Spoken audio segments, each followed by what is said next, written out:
السلام عليكم ورحمة الله. مرحبا بكم المطبخ ليال. اليوم غادي نوجدوا غريبه ديال الليمون.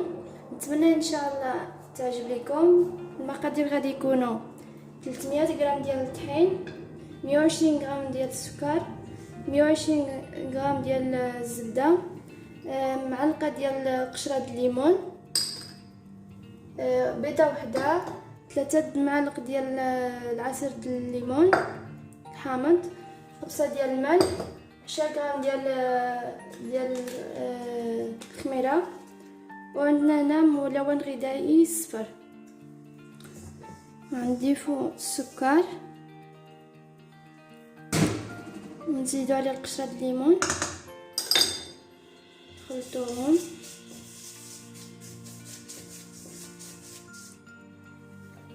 غنضيفو الزبده،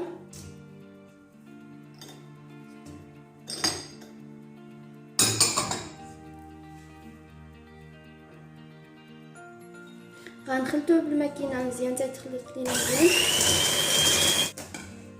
بعد ما خلطنا غنزيدو عليه البيضه،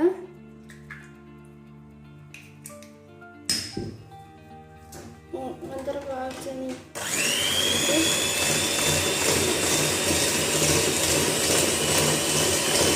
غنضيفو عليه العصير ديال الحامض. عندي هنايا 3 معلقات ولا 2.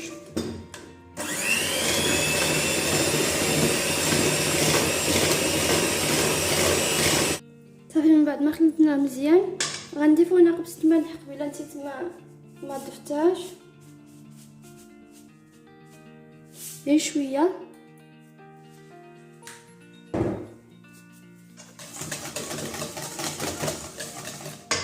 غنزيدو هنايا شويه من ملون غذائي، هاد اختياري، بغيتو ديروها ديروها، ما بغيتوش بلاش.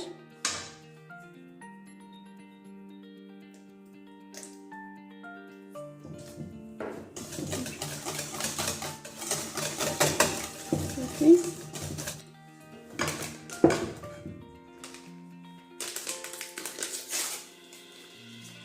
نضيفو هنا الخميره والطحين ونبقاو نقلبوه بشويه بشويه ونخلطوه.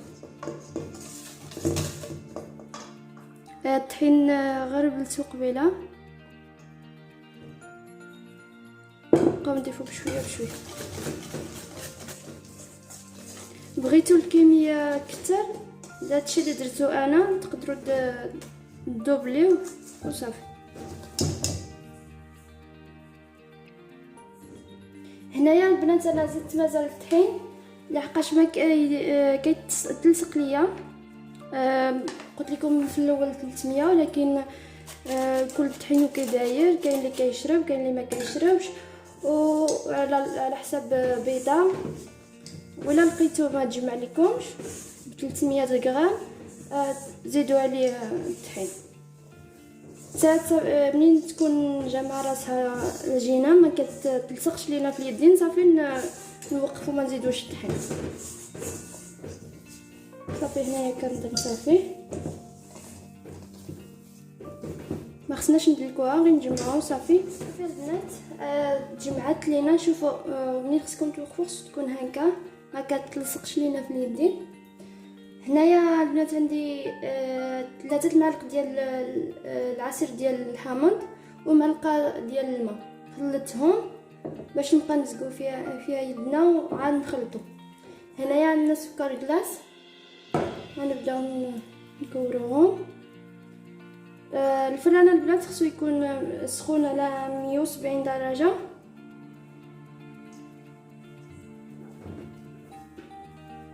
نسيت ما درت هذا.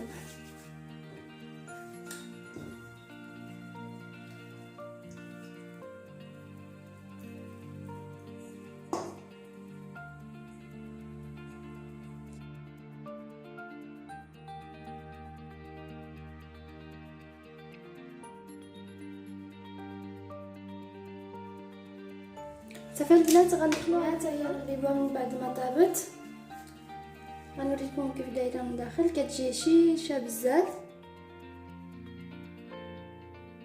نتمنى ان شاء الله تجربوها. وإلا عجبتكم الوصفه ديروا الجيم، ولا كنتو جداد عندي تعاونوا القناه ديالي وضغطوا على الجرس باش يوصل لكم جديد ان شاء الله. وحتى الوصفه الجايه ان شاء الله، في امان الله.